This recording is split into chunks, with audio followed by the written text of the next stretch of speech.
আল্লাহ রাসূল সাল্লাল্লাহু আলাইহি সাল্লাম একটা তাঁবুর সঙ্গে তুলনা করেছেন ইসলামের বেনাগুলোকে। নামাজ, রোজা, হজ, যাকাত, ঈমান, এর উপর ইসলামের ভিত্তি স্থাপন করা হয়েছে, বেনা রাখা হয়েছে। কেন? মূলত একজন মানুষ হচ্ছে একটা ছোট্ট পৃথিবী। খুব খেয়াল করে জিনিসটা শুনবে, আমি একটা ভূমিকা পেশ করবো, তারপরে মূল কথায় আসবো। আবার পৃথিবীর মৌলিক উপাদান হচ্ছে চারটি: আগুন, পানি, মাটি, বাতাস। আর এই প্রত্যেকটা জিনিসের এক একটা রোগ আছে। আগুনের রোগ হচ্ছে কি, আগুন যদি আপনি নিচেও জ্বালান সে উপরে উঠবে, তার গতি ঊর্ধ্বে। মানুষের মধ্যে আগুন আছে, সুতরাং মানুষের মধ্যে অহংকার থাকে, আমি বড়, আমি উপরে। এবং শয়তান যে আদমকে সেজদা করে নাই তার কারণ ছিল এটাই, খলাকতানি মিন নারিন ওয়া খলাকতাহু মিন তিন। আমি কেন আদমকে সেজদা করব? তুমি আদমকে সৃষ্টি করেছো মাটি দিয়ে, আমাকে সৃষ্টি করেছো আগুন দিয়ে। আগুনের গতি হলো ঊর্ধ্বে, মাটির গতি নিম্নে। সুতরাং যুক্তির কথা হচ্ছে আগুনের সামনে মাটি নত হবে, মাটির সামনে আগুন নয়। যুক্তিবাদী, প্রথম যুক্তিবাদী হচ্ছে শয়তান। প্রথম যুক্তিবাদীকে আল্লাহর হুকুমের সামনে বিরুদ্ধে যে ব্যক্তি প্রথম যুক্তি পেশ করেছে শয়তান। সুতরাং বোঝা গেল যারা আজকে বলে ইসলাম নারীদেরকে ঠকিয়েছে, যুক্তি পেশ করে, তাদের প্রথম গুরুকে, এরা সব শয়তানের মামা, শয়তানের শিষ্য। তো আমি বলছিলাম যে মানুষের মধ্যে আগুন আছে, আর আগুনের বৈশিষ্ট্য হচ্ছে অহংকার। সেজন্য শয়তানও অহংকারী হয়েছিল, মানুষের মধ্যে অহংকার আছে। আল্লাহ সুবহানাহু ওয়া তাআলা এই অহংকার রোগের চিকিৎসার জন্য দান করেছেন সালাত, নামাজ। নামাজে আমরা যখন দাঁড়াই প্রথমে কানে হাত দিই, এরপরে বুকে হাত বাঁধি, এরপরে রুকু থেকে মাথা ঝুঁকিয়ে দিই, এরপরে সেজদায় গিয়ে আমরা মাথাটাকে মাটির সঙ্গে মিশিয়ে দিই, যেন প্রমাণ করছি নামাজের মাধ্যমে কি আমি তো মাটির মানুষ। মিনহা খালাকনাকুম ওয়া ফিহা নুঈদুকুম ওয়া মিনহা নুখরিজুকুম তারাতান উখরা। আমি তো মাটির থেকে সৃষ্টি হয়েছি, মাটির সঙ্গে মিশে যাব, মাটির থেকে আবার আমাকে উঠতে হবে। আমার কিসের অহংকার, কিসের গৌরব?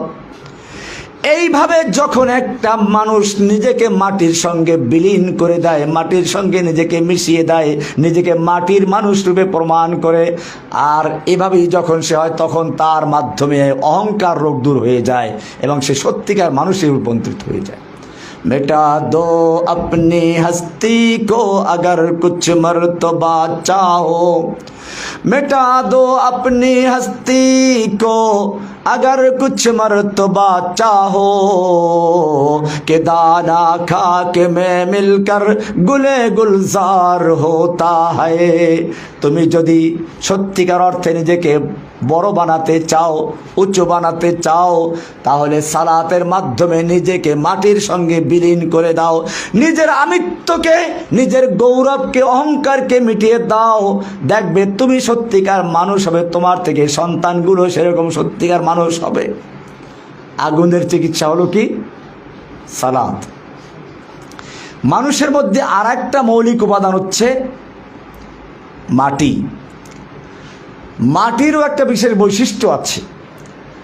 মাটির উপরে যে আপনি কিছু রেখে দেন, কয়েকদিন পরে পাবেন না, ভিতরে নিয়ে গেছে, কৃপণ, কুক্ষিগত করে সব। সে যা পাবে তা লুকিয়ে ফেলবে, কাউকে কিছু সে দিতে চাবে না। মানুষের মধ্যে মাটি আছে, এজন্য মানুষ কৃপণ হয়। যা পাবো সব আমার আমার। হাদিসেও আসছে এটা, ইয়াকুল ইবনু আদম মালি মালি। বনি আদম বলে আমার মাল আমার মাল, আমার বাড়ি আমার গাড়ি, আমার নারী আমার, সব আমার। ওয়া হাল্লাকা ইবনা আদম, ও বনি আদম তুমি কি চিন্তা করেছো তোমার কি জিনিস? ওয়াহাল্লাকা ইল্লা মা আকালতা ফাআফনাইত, তোমার তো খালি ওই জিনিসগুলো বলতে পারো তোমার যা তুমি খেয়েছো এক রাস্তা দিয়ে আর এক রাস্তা দিয়ে বের করে দিয়েছো। ওয়ামা লাবিস্তা ফাআবলাইতা, আর তুমি যা পরিধান করেছো এবং পুরাতন করে দিয়েছো তা তোমার কাপড় চোপড় নষ্ট করেছো। ওয়ামা তাসাদ্দাকতা ফাআমদাইত, আর যা তুমি সাদকা করে দান করে আল্লাহর রাস্তায় জমা করেছো তা তোমার। এছাড়া যা কিছু সব মৃত্যুর পরে মালিকানা কার? অরিসদের।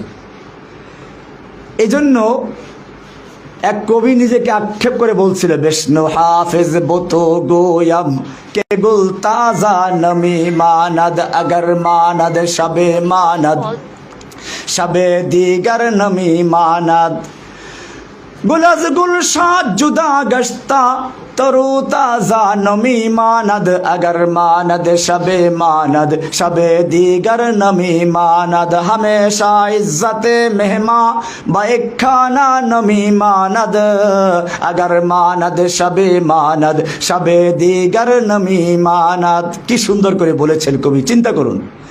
বিষ্ণু হাফেজ বতু গুয়াম, ও হাফেজ আমি তোমাকে বলছি, কবি নিজেকে বলতেছেন, কে গুল তাজা নমি মানাদ, ফুল বাগানে কত সুন্দর দেখা যায় কিন্তু কয়দিন থাকে? একদিন, 2 দিন, 3 দিন, তারপরে সে আস্তে ঢলে পড়ে যায়। अगर मानद शबे मानद शबे दीगर नमी मानद हिजाबे नव अरूसा दर शबे दर बरे शौहर नमी मानद। একজন নতুন বধূ যখন ঘরে আসে কি সুন্দর ঘুমটা দিয়ে থাকে, মাথা তো দূরের কথা চেহারাও দেখা যায় না। এরপরে আস্তে আস্তে পুরান হয়, শেষ পর্যন্ত চেহারা তো দূরের কথা মাথাটাও খুলে যায়। এটাই কবি বলেছেন, হেজাবে নাও আরুসা দরবারে শৌহর নমি মানদ अगर मानद शबे मानद शबे दीगर नमी मानद हमेशा इज्जत मेहमा बैखाना नमी मानद। একজন মেহমান যখন প্রথম কারো বাড়িতে যায়, প্রথম দিন কি খাবেন? পোলাও খাবেন, মুরগি খাবেন, সব তৈরি আছে। এরপরে মেহমান আস্তে আস্তে পুরাতন হয়, খাবারের মানও কমে, শেষ পর্যন্ত ভর্তা আর ডাল খাও আর মনে ভাবে যাইবে কবে। কবি সেটাই বলেছেন, হামেশা ইজ্জতে মেহমা বাইখানা নমি মানদ अगर মানদ শবে মানদ শবে দিগার নমি মানদ।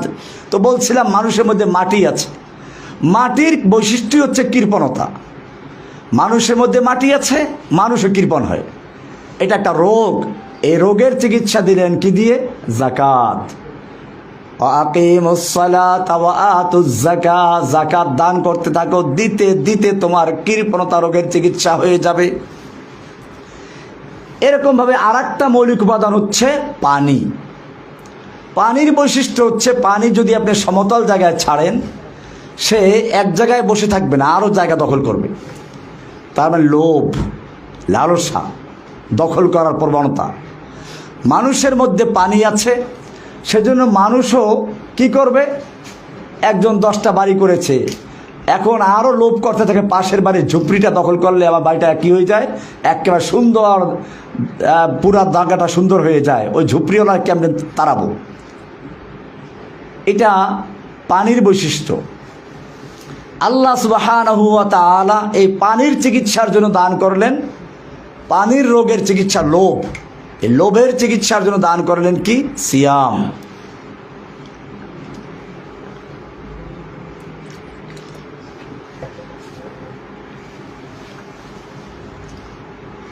সওমের মাধ্যমে, রোজার মাধ্যমে একজন মানুষ সামনে খাবার পায়, পানীয় পায়, স্ত্রী পায়, চাহিদা থাকা সত্ত্বেও সে এগুলো ব্যবহার করতে পারে না। কাকে ভয় করে? কুতিবা আলাইকুমুস সিয়াম কামা কুতিবা আলাল্লাযীনা মিন ক্বাবলিকুম লাআল্লাকুম তাত্তাকুন। এমনি ভাবে আরেকটা হচ্ছে বাতাস। মৌলিক উপাদান কি? বাতাসের বৈশিষ্ট্য হচ্ছে বাতাস চায় সব জায়গায় তার অস্তিত্ব বিরাজমান থাকুক, খালি জায়গায় পালি ওখানে গিয়ে দখল করবে। নামের প্রচার। মানুষের মধ্যে বাতাস আছে, সেজন্য মানুষও চায় যে আমাকে সবাই চিনুক, সবাই জানুক, আমি প্রচারিত হই, সবার মুখে মুখে আমার নামটা আলোচিত হোক। অথচ এটা একটা শিরিক, শিরকে খফি। আল্লাহ তাআলা এই নামের জন্য যা করে এটা গ্রহণ করেন না। সেজন্য এই বাতাসের যে রোগ হচ্ছে নামের প্রচার, এটার ঔষধ দান করলেন হজ করো। হজ করতে গেলে সেখানে আমির গরিব ফকির সব একই মাঠে একই কাপড়ে এক জায়গায় থাকে, বিশেষ কার কোনো মর্যাদা নেই। আর বিশেষ মর্যাদা যখন নাই, তার নামের কোনো ব্যাপার থাকে না, সব হাজি সাহেব। এই চারটা রোগের ঔষধ হলো চারটা বিনা। নামাজ কিসের ঔষধ? আগুনের বৈশিষ্ট্য অহংকার, তার রোগের চিকিৎসা হচ্ছে সালাত। মাটির রোগের বৈশিষ্ট্য হচ্ছে কৃপণতা, তার চিকিৎসা হচ্ছে সিয়াম যাকাত। পানির বৈশিষ্ট্য হচ্ছে লোভ, এটার চিকিৎসা হচ্ছে কি? সিয়াম। বাতাসের বৈশিষ্ট্য হচ্ছে নাম প্রচার করা, তার চিকিৎসা হলো হজ। এবারে চারটে খুঁটি পাইলেন, চারটে খুঁটিতে তাবু হবে। এবার মূল খুঁটি হলো কি? এই চারটা নামাজ রোজা হজ যাকাত কাজে আসবে যদি একটা ঠিক থাকে, সেটা হচ্ছে কি? ঈমান, শাহাদাতু আল্লা ইলাহা লা ইলাহা ইল্লাল্লাহ ওয়া আন্না মুহাম্মাদান রাসূল, দুই সাক্ষী দেওয়া। আশহাদু আল্লা ইলাহা ইল্লাল্লাহ ওয়া আশহাদু আন্না মুহাম্মাদান আবদুহু ওয়া রাসূল, এটা হচ্ছে ঈমান। এইটা হলো মাঝখানের তাবুর খুঁটি। এই খুঁটি যদি থাকে তাহলে আপনার ওই চারটে কাজে লাগবে। আমি এটা গতকালের আলোচনায় বলেছিলাম যে আপনি যদি শূন্য লেখেন কোনো মূল্য নাই, একটা শূন্য কোনো মূল্য নাই, দুইটা তিনটা চারটা লেখতে লেখতে এখান থেকে আপনার বাড়ি পর্যন্ত শূন্য দিয়ে ভরিয়ে ফেলেন, মূল্য আছে। কিন্তু একটা এক লেখলেন প্রথম, এর ডানে আপনি একটা শূন্য দিলেন, কত হবে? 10। আর এক শূন্য 100, আর এক শূন্য 1000, আর এক শূন্য 10,000, আর এক শূন্য 1 লাখ। এখন আপনি শূন্য যত দিবেন একের মূল্য তত বাড়বে। ঠিক তেমনি ভাবে ইসলামের মূল ভিত্তি হচ্ছে তাওহীদ, লা ইলাহা ইল্লাল্লাহ, ঈমান, ওয়া আন্না মুহাম্মাদার রাসূলুল্লাহ। এইটা হচ্ছে ঈমান, এটা মাঝখানের খুঁটি। এই দুই সাক্ষী না দেওয়া পর্যন্ত নামাজ রোজা হজ যাকাতের কোনো কাজে আসবে না।